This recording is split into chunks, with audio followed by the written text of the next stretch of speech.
Assalamualaikum warahmatullahi wabarakatuh. Bismillahirrahmanirrahim. Alhamdulillahirabbil alamin. La ilaha illallah wahdahu la syarikalah. Lahul mulku wa lahul hamdu wa huwa ala kulli syai'in qadir. Asyhadu an la ilaha illallah wa asyhadu anna Muhammadan abduhu wa rasuluh. Alhamdulillah pagi ini dipertemukan. Gimana kabar, Pak? Ke Bapak. Gimana kabar, Pak? Udah saya mah nggak nanya ini. Juga GR. Alhamdulillah. Yang saya tanya gimana kabar, Pak? Alhamdulillah. Ibu gimana? Nah, gitu. Kita mulai aja, Kang. Langsung aja. Ya, pertanyaan yang pertama. Assalamualaikum warahmatullahi wabarakatuh. Waalaikumsalam warahmatullahi wabarakatuh. Bagaimana pendapat Ustadz tentang demonstran yang anarkis dan merusak fasilitas negara? Dan setujukah Ustadz dengan ada kenaikan BBM? Terima kasih, Pak Am. Wassalamualaikum warahmatullahi wabarakatuh. Ya, bagi saya mah yang penting bangsa ini punya kemampuan. Mau BBM mahal sekaya apapun bagi saya mah nggak masalah. Asal bangsa ini punya kemampuan. Bener nggak? Iya. Persoalannya bagi saya bukan setuju dan tidak setuju BBM naik. Justru menurut saya yang paling substantif adalah bagaimana bangsa ini memiliki kekuatan daya beli yang hebat. Gitu. Sekarang kalau BBM 1 liternya 80.000, kalau bangsa ini menganggap 80.000 itu cetek, terus apa masalah? Nah, cara dicingkir kan. Sekarang BBM harganya turun jadi 1.000 perak. Kalau bangsa ini tidak punya kemampuan membeli dengan 1.000 perak, terus apa? Jadi bagi saya ada masalah substantif. Nah, Anda yang demo tentang BBM naik, ada yang mengatakan berkat kami BBM tidak jadi naik, ya kan gitu. Segala diaku lah biasanya politikus. Saya ingin katakan itu permukaan. Itu permukaan. Ada yang substantif dari itu. Bagaimana pengelola negara ini berjuang untuk meningkatkan kemampuan daya beli. Sudah, titik. Urusan nanti BBM 10.000, 15.000, 100.000. Terus kalau bangsa ini punya kemampuan daya beli, apa persoalan? Berarti ada PR besar bagi penyelenggara negara. Termasuk di dalamnya semua yang terlibat. Apa? Meningkatkan kemampuan daya beli. Nah, kalau kemampuan daya beli itu sudah oke, sok mau ditaikin berapa itu BBM? Emang sih tidak semua orang sama dengan cara berpikir saya. Tapi kadang-kadang saya suka berpikir sesuatu yang tidak dipikirkan orang. Gitu. Iya, bagi saya apa tuh diskusi tentang BBM gini-gini? Apa? Inti masalahnya bukan di situ. Inti masalahnya bukan di situ, gitu sebenarnya. Dan BBM itu sebenarnya menjadi alat politik penguasa manapun di negeri ini. Karena sebenarnya BBM termurah di dunia itu di Indonesia karena disubsidi. Gitu. Kecuali di Timur Tengah ya, ada itu mah tempatnya. Sareal teh 2.500, 2.300. Kalau Anda beli 3 liter Pertamax itu cuma 1 real. Sereal itu berarti kalau Anda beli 3 liter Pertamax, kan di sana kualitasnya Pertamax, nggak ada premium.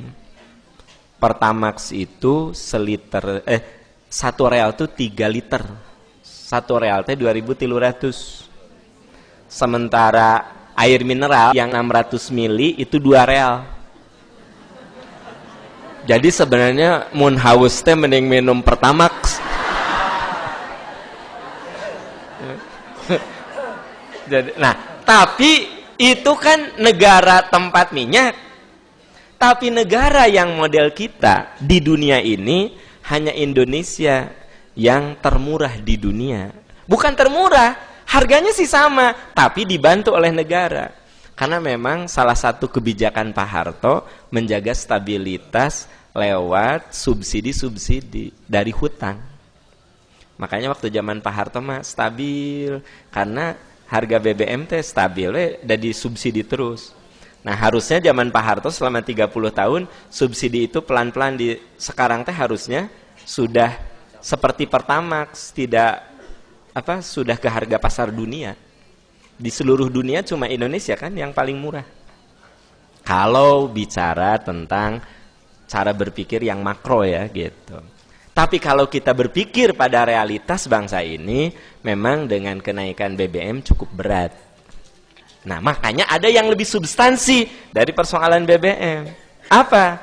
Bagaimana penyelenggara negara sebagai yang diamanahi untuk mengelola negara ini mampu meningkatkan daya beli. Nah itu yang saya lihat di TV di mana tara dibahas. Nggak pernah dibahas, sepertinya luput dari pengamatan. Gitu. Anda saja Allahok ayeuna teh kitu. Gitu. Cek Anda teh, nya benar nggak? Sok sekarang kalau kita punya daya beli yang hebat, mau dinaikin berapa tuh BBM?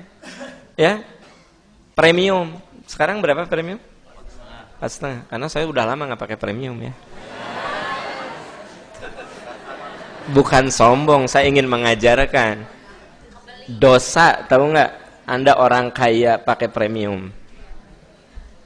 Saya bilang sama sopir saya, ada mobil jauh lebih bagus dari mobil saya. Saya bilang ke sopir saya, Pak Waris, nah bangsa ini teh rusak oleh orang-orang kayak gitu.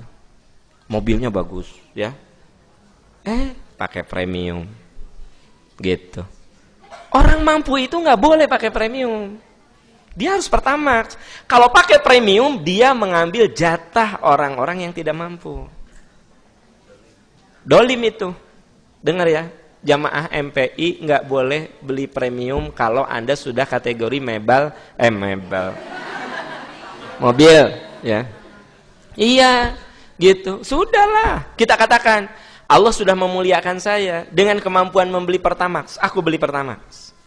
Tapi kita suka gini, sok ayeuna lamun Pertamax 10.400, premium 4.000. Jadi 2 berbanding 1, mending premium. Padahal dia itu duitnya banyak. Bodoh banget itu orang. Kenapa? Allah sudah memuliakan dia menghinakan dirinya. Napa ting harulang kieu teh? Kenapa? Jadi kalau Allah sudah memuliakan kita dengan kemampuan membeli, jangan kemudian kita menghinakan diri, paham nggak? Sekarang Anda punya tabungan, Anda punya mobil udah lunas, ya, tapi Anda masih pakai premium. Allah tuh udah memuliakan dengan rezeki yang Allah berikan, tapi Anda masih menggunakan hak orang yang miskin. Maaf ya yang pakai premium. Nah, maksud saya bukan miskin.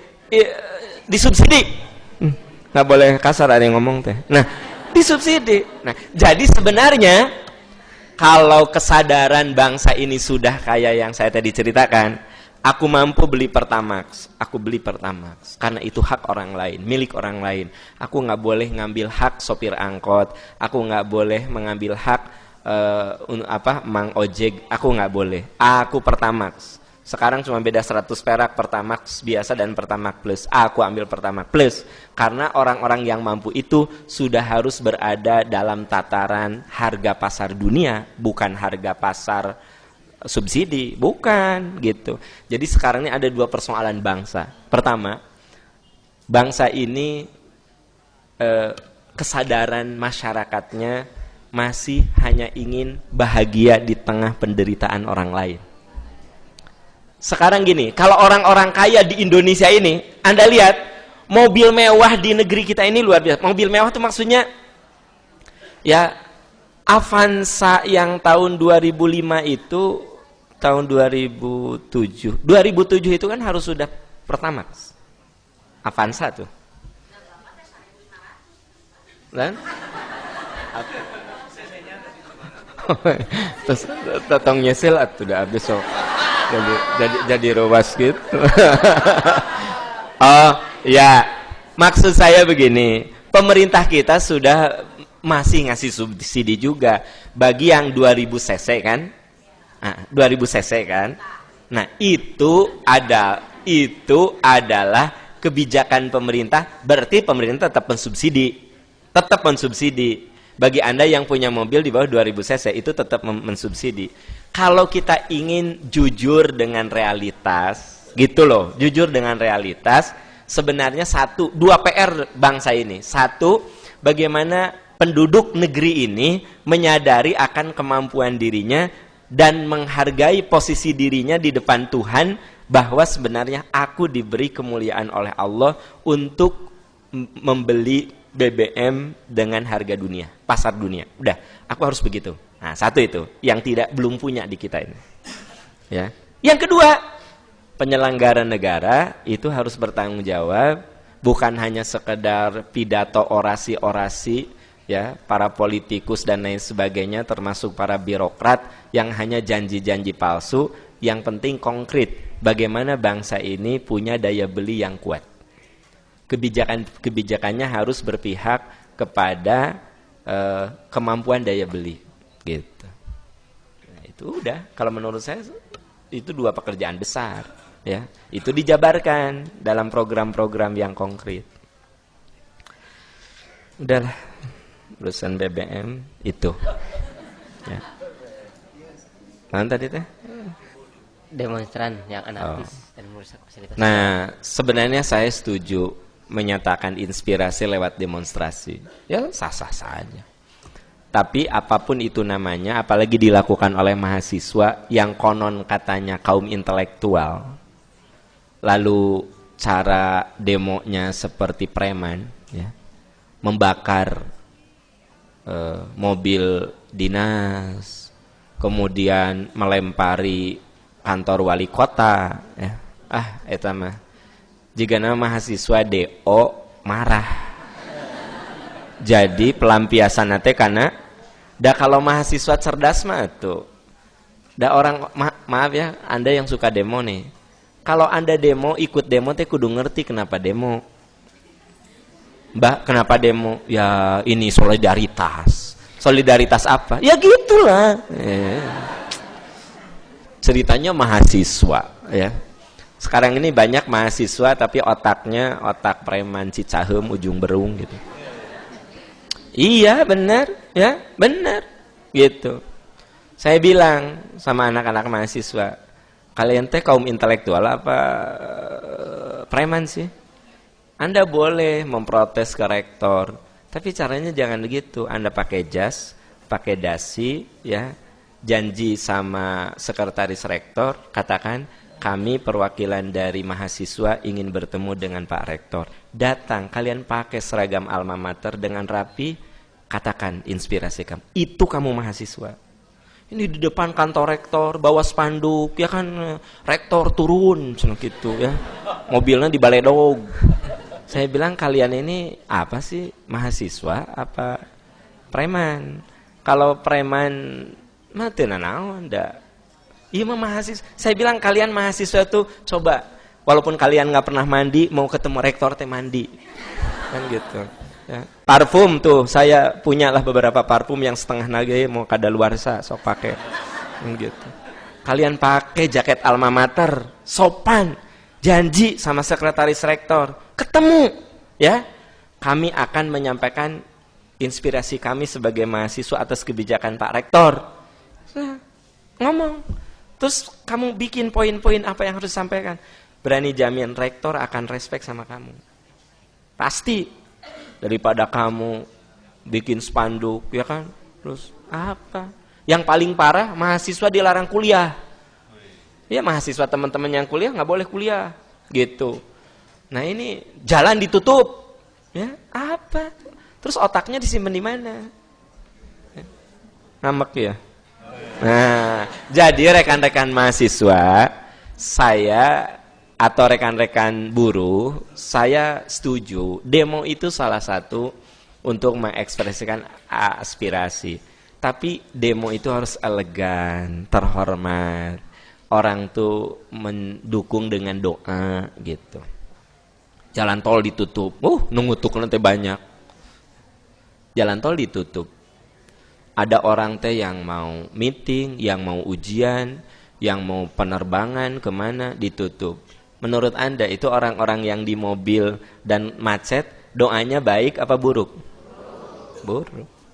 Maka di negeri ini mah terus ya tambah kekacauan dengan demo teh. Sebab demo-nya membuat orang ngutuk, bukan membuat orang berdoa. Kebayang nggak? Sekarang saya mau ke bandara nih. Saya ke bandara, ya tiba-tiba bandara ditutup. Padahal saya punya janji di sana. Dan itu bukan hanya saya.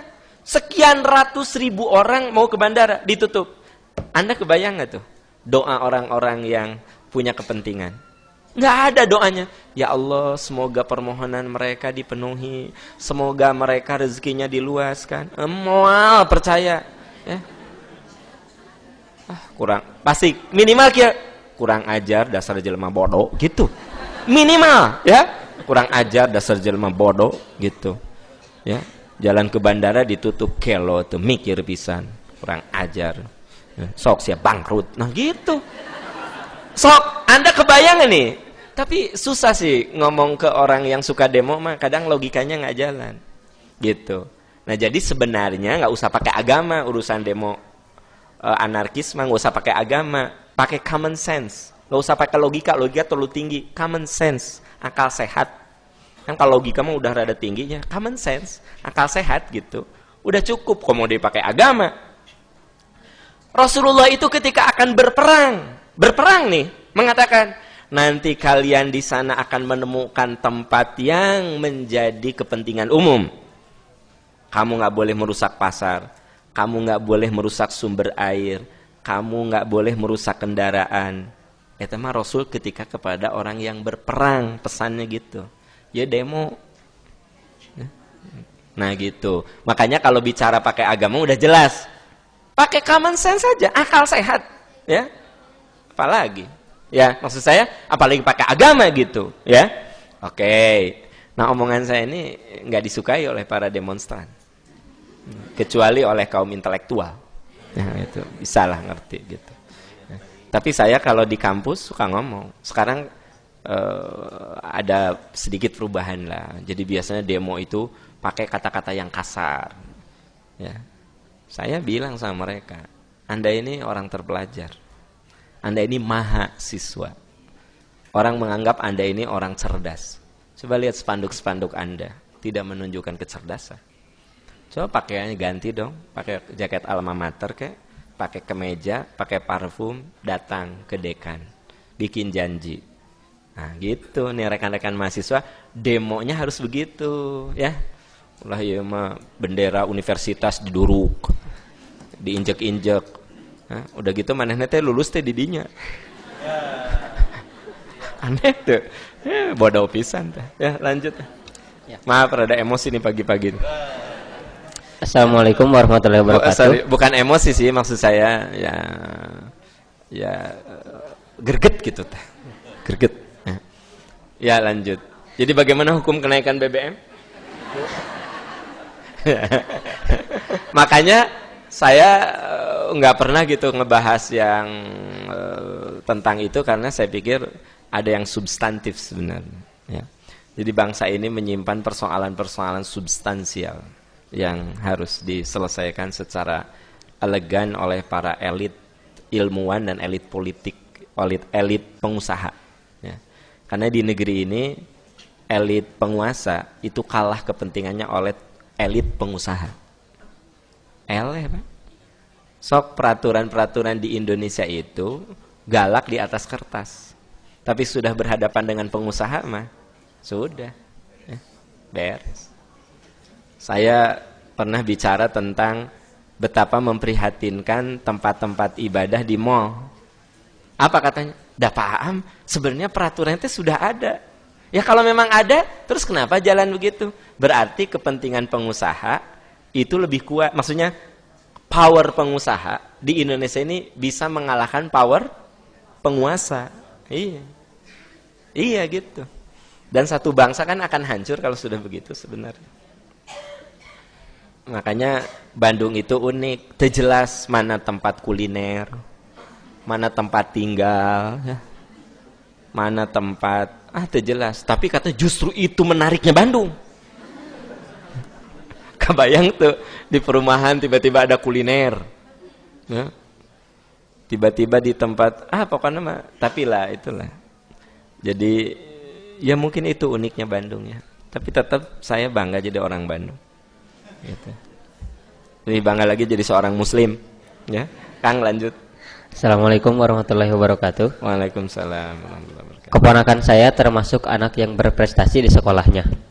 Disarankan oleh gurunya apabila selesai mengerjakan ujian harus memberitahu teman satu kelasnya agar nilai teman-temannya tidak minim dan reputasi sekolah tetap terjaga dengan nilai bagus. Bagaimana menyikapi kejadian seperti ini sebagai orang tua dan memberi pengertian pada anak karena ini adalah sikap tidak jujur. Nah itu problem juga hari ini. Memang saya dihadapkan ke pertanyaan-pertanyaan yang jadi keprihatinan. Tentang BBM, keprihatinan saya tadi sudah ya, poin-poin. Ini juga masalah ujian nasional. Saya termasuk orang yang tidak setuju dengan ujian nasional kalau modelnya kayak begini. Kebayang nggak Sabang sampai Merauke soalnya sama. Padahal kondisi setiap sekolah sangat berbeda. Ya. Di Bandung mungkin sekolah-sekolah tertentu berhak layak diberi soal UAN. Tapi nggak usah jauh-jauh, Kacililin nih. Punten nanti Gunung Halu. Gunung Halu terus sekitar Bandung. Punten itu teh masih ada sekolah yang mau runtuh. Guru SD nate sambil ngojek. Yang 6 bulan nggak digaji teh, dagunduh honorer. Kebayang nggak tuh anak itu diberi ujian nasional yang disetarakan dengan sebuah sekolah yang ber-AC, bertaraf internasional, kesejahteraan gurunya luar biasa. Menurut Anda adil tidak itu soal? Enggak. Saya bilang nih dalam seminar ini yang saya ceritanya diundang oleh pemerintah supaya pemerintah menerima masukan dari kalangan intelektual katanya gitu. Saya tidak merasa intelektual tapi saya ngasih masukan gini. Saya bilang, boleh pemerintah itu mengadakan ujian nasional, tapi yang setiap soal disesuaikan dengan kualitas sekolah. Jadi pemerintah harus bikin leveling, misalnya sekolah kategori A, kategori B, kategori C, ya. Kategori A diberi soal sesuai kategori A. Kategori B diberi soal kategori B. Kategori C punten sekolah anu anak nate geningan kudu nyebrang lewat susukan, ya kan? Kabayang tuh lewat susukan jaba ek palid cepengan gitu. Ya kan? Gitu, ya. Jalan nate 2,5 kilo, 3 kilo, ya gitu. Terus guruna sambil bertani, guruna sambil ngojek. Kasih soal kelas 6-nya sesuai kapasiti mereka seperti itu, gitu loh. Itu nasional nggak masalah, tapi harus sepadan. Kebayang nggak sekarang dari Sabang sampai Merauke soalnya sama? Mata sekarang teh banyak murid yang dengan ujian nasional bukan standarisasi intelektual, tetapi pengerusakan moral. Pengerusakan moralnya apa? Sekarang saya kepala sekolah, mau nggak murid-murid saya nggak lulus? Enggak lah, ya. Pasti saya sebagai kepala sekolah berjuang supaya murid-murid saya lulus, ya. Teman saya juga sama begitu. Kan sekarang ditukar cenah saya misalnya SMP 2 ngawas di SMP 1, SMP 1 di SMP 2. Merenan saya teh ngobrol, cik atuh barudak urang karunya. Nah, kata si guruna teh kieu nya kan nyepeng soal gitu. Luak liuk, larak lirik ini. Nomor 1 C. C. Ya kan? Ya kan gitu ya. Oh, C. C gitu. Lain lagi ya. Nomor 2 B. B. Jadi saya ngasih tahu ke orang yang sebenarnya saya kan guru di SMP 2 ya itu. Tapi kan kita sepakat dan murid kita kudu lulus satu. Jadi kalau kelulusan ujian nasional di Indonesia itu yang asli paling 5% juga udah bagus. Yang asli ya. Sesisanya tuh tipu, palsu. Anda boleh marah dengan tuduhan saya, tapi saya punya bukti untuk itu. Ya, fakta. Bu, teman saya yang jadi guru teh bukan 1, 2 ratusan. Mereka tuh gini, aku mah karunya murid, cenah diajari nipu gitu. Ari henteu kitu damanya cenah murid orang teu lulus, tah kan? Cenah manya murid teh cenah. Nah, jadi saya bisa membayangkan kalau ibu punya anak yang pinter, udah gitu sama gurunya disuruh memberitahu. Nggak memberitahu salah, memberitahu salah. Kebayang nggak? SD saja, SMP saja, SMU saja, bangsa kita sudah diajarin untuk berbuat sesuatu yang jauh dari nilai-nilai moralitas. Apa jadinya bangsa ini?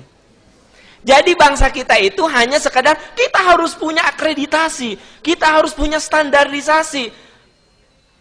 Tapi standarisasi yang dibangun dengan kebohongan apa?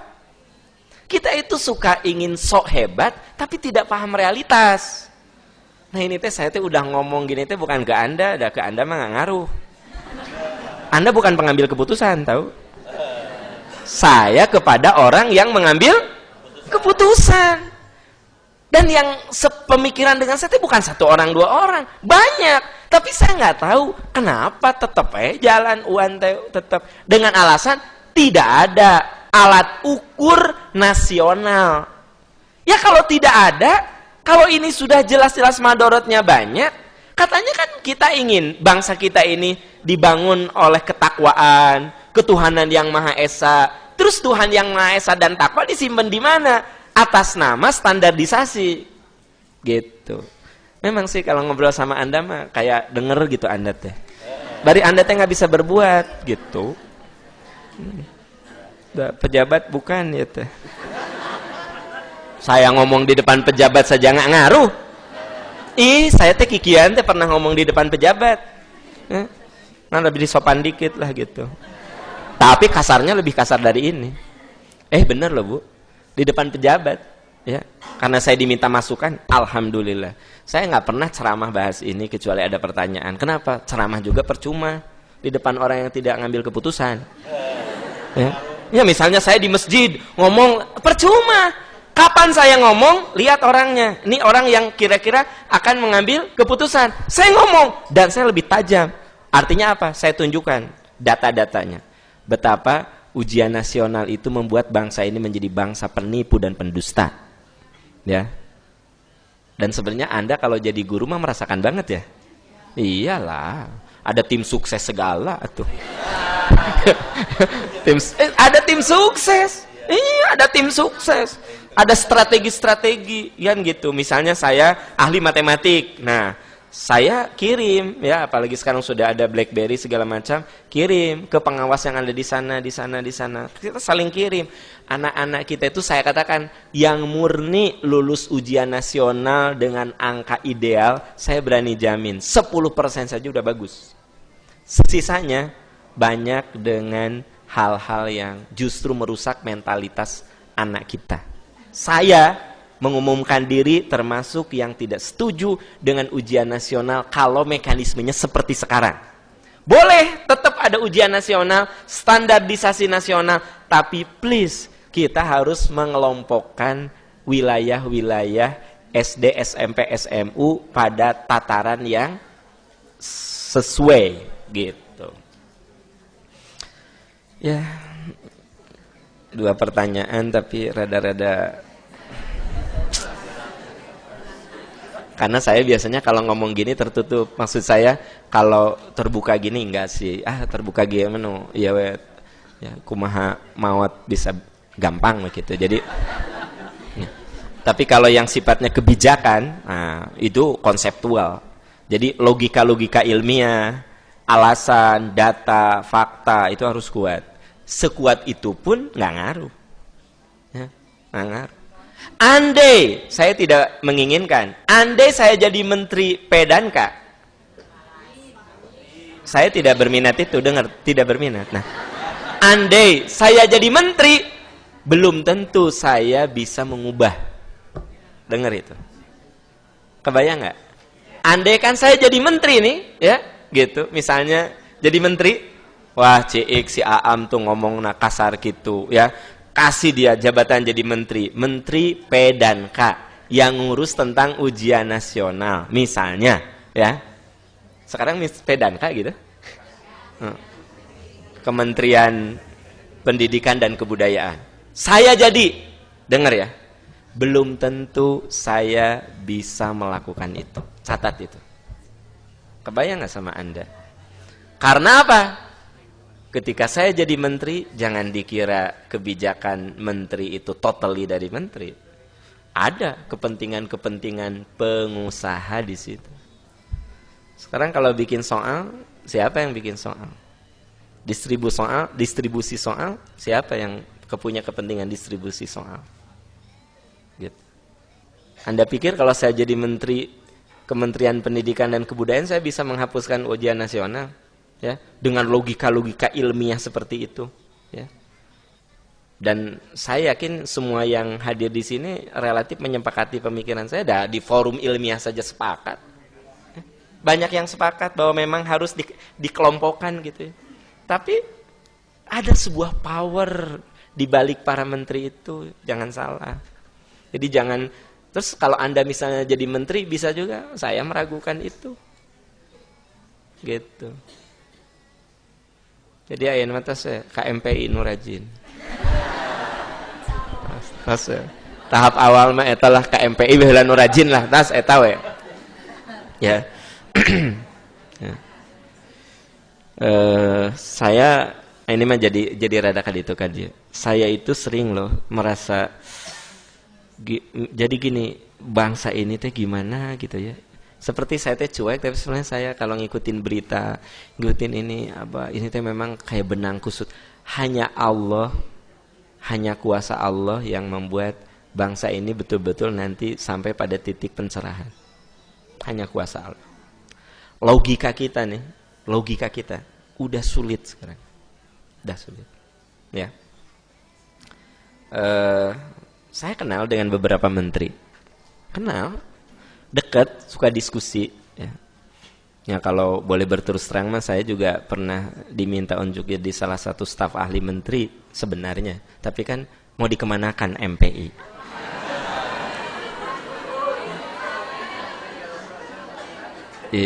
Iya, kan Bu. Nah, dalam diskusi-diskusi kan pemikiran kita kebaca. Ada orang yang srek dengan pemikiran kita, ya kan, dengan pemikiran saya. Nah. Saya pernah dihubungi untuk menjadi salah satu staf ahli menteri, tapi saya nggak mau karena saya berpikir saya masih bisa melakukan sesuatu yang lebih konkret. Karena apalah arti seorang staf ahli menteri? Apa sih artinya? Cuma gaya wungkul.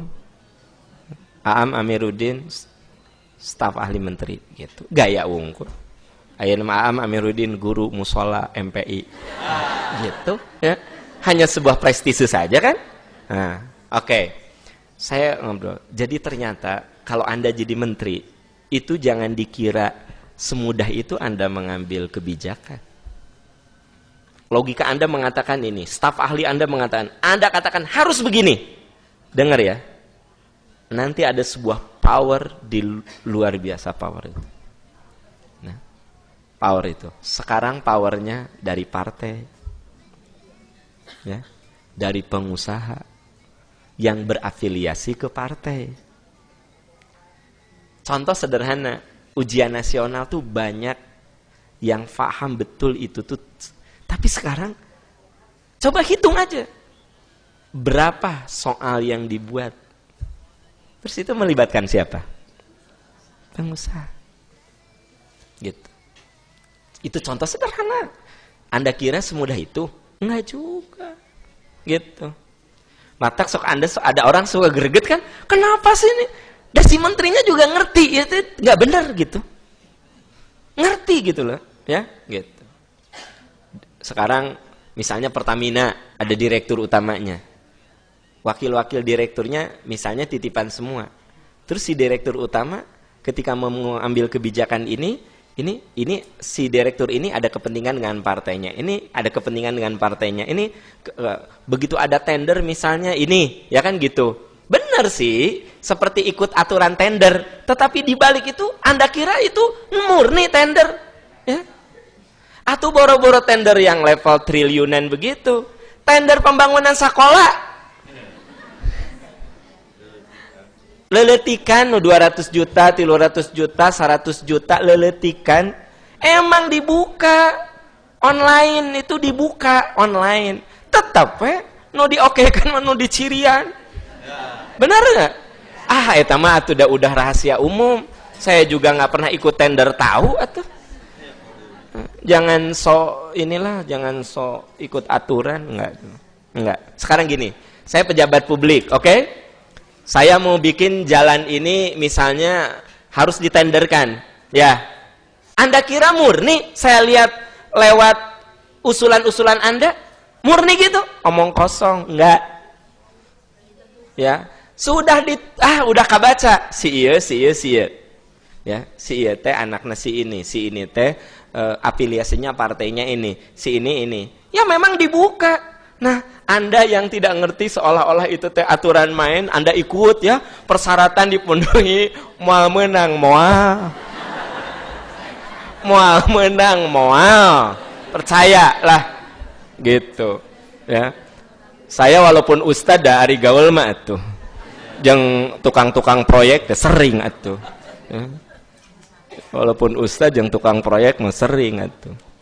Eta teh nu ece nu di bawah 300 juta, 400 juta ece. Kebayang tuh yang triliunan.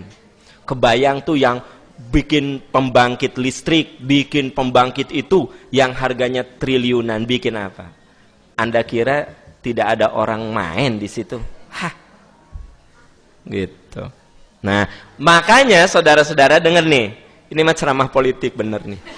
Makanya saudara-saudara, ya, entah pantesan tadi malam tuh bisa tidur ya tuh ya. Nah, ya. Makanya saya ingin mengatakan satu kata saja, satu kalimat saja. Bangsa ini akan lurus hanya dengan kuasa Allah. Titik. Bangsa ini akan benar hanya dengan kuasa Allah. Kalau pakai logika manusia, itu yang namanya korupsi di kita, yang namanya manipulasi di kita sudah betul-betul mengakar dan sudah betul-betul sudah sistemik ya gitu. Sistemik. Gitu. Jadi kalau Anda misalnya mau main proyek ya, mau main proyek di pemerintah, saya berani jamin Anda tidak bisa murni. Ada yang mengatakan aam fitnah. Oke. Dari 10 proyek anu murni ngan hiji, nu salapan mah henteu. Sok aya nu bener na hiji aya. Eta mah ameh henteu katingali teuing atuh. Jadi disangkana teh kita teh bodoh gitunya, maksudnya moal apaleun cenah gitu. Jadi di koran ada tender gitu. Nya di koran mah di koran. Anger udah ditunjuk tahu itu. Tapi dari 10 yang dapat, 1 memang asli bener gitu. Bisa di antara Anda yang gini, enggak, saya mau murni. Tak Anda teh nu beruntung nu 1 teh. Nu murni teh. Jadi kalau misalnya ada proyek sekolah nih, ya, di mana di Bandung gitu ya. Anda ikut bermain tender di situ, ya. Yang dapatnya misalnya 1 atau 2 mah benar gitu, sesuai dengan ini. Nu sisana malah karena udah kenal orang yang mengambil keputusan. Udah. Eta mah bisi ada yang merasa terhina badai dilaporkeun mangga. Nah enggak teu naon ya. Badai dimaafkeun ya, hapunten da abdi mah mung sakadar ustad di mushola. Enggak ya. Eta mah mau dianggap menistakan ya, emang bener nista, mau apain lagi. Nah, jadi seperti itu bangsa kita. Jadi rekan-rekan sekalian, makanya saya ingin lah teman-teman yang muda-muda itu punya sebuah idealisme yang punya cara berpikir yang jernih ya, terus lebih bersifat universal, tidak karena kepentingan partai, kepentingan apa gitu, murni karena memang kepentingan bangsa ini sebenarnya. Makanya saya katakan bangsa ini akan lurus, akan benar hanya dengan kuasa Allah. Nggak bisalah dengan mengandalkan partai, itu nggak bisa. Percaya ke saya, nggak bisa Anda mengandalkan bangsa ini lurus dengan partai. Nggak bisa, omong kosong. Ya. Hatta partai-partai yang mengaku berbasis Islam, ya nggak bisa. Jangan mengandalkan ke partai apapun kecuali dengan kuasa Allah. Tapi Anda sebagai bangsa harus berpolitik, ya berpolitik, silakan. Tapi jangan 100% menggantungkan diri. Sampai ada, denger nih, uang sedekah, uang infak, uang zakat digunakan untuk kepentingan partai dengan alasan itu jihad. Dusta banget itu. Ini jihad, Pak. Jihad naon demi kekuasaan individual dan partai. Awas ya. Anda jangan sekali-kali berzakat, berinfak, bersedekah dengan alasan untuk jihad, memenangkan misalnya kepala daerah. Itu ada di sejumlah daerah yang menggunakan zakat, infak, sedekah untuk kepentingan si kadernya itu jadi wali kota, jadi bupati. Saya bilang itu sebuah pengkhianatan. Apa alasannya? Kami punya alasan ini untuk jihad gitu. Itu mah jihad ada-ada tuh. Sementara orang-orang yang memang sangat membutuhkan, terus diapain itu? Terus setelah dia jadi bupati, setelah dia jadi wali kota, setelah dia jadi gubernur, real gitu? Orang-orang yang memang sangat membutuhkan itu langsung tersentuh? Enggak juga. Gitu. Jadi makanya Anda kalau mau zakat, infak, sedekah itu jangan yang berafiliasi ke partai. Misalnya ke PI, jelas. Ya. Iklan ya, seetik.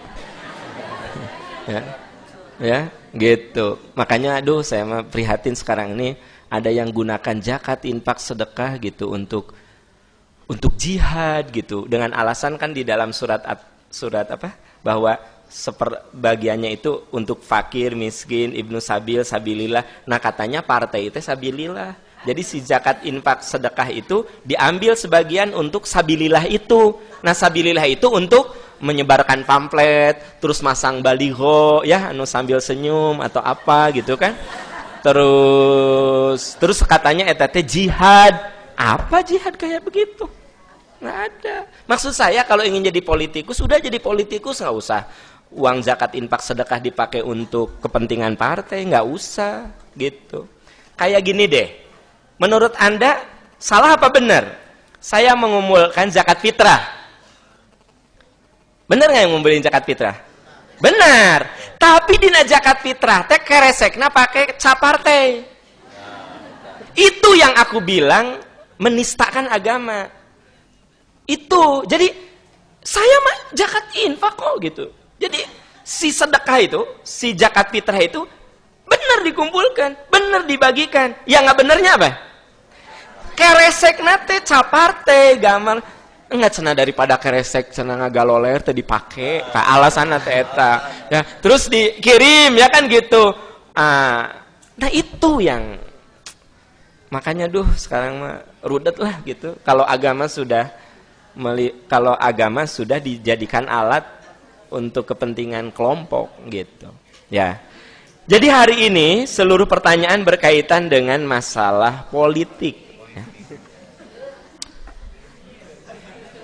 Tapi kadang udah nanti saya suka gini loh, kalau udah gini suka, aduh kenapa ya aku harus ngomong gitu. Kadang, karena gini, saya kalau bicara itu kira-kira apa sih yang bisa orang lakukan dan saya lakukan gitu.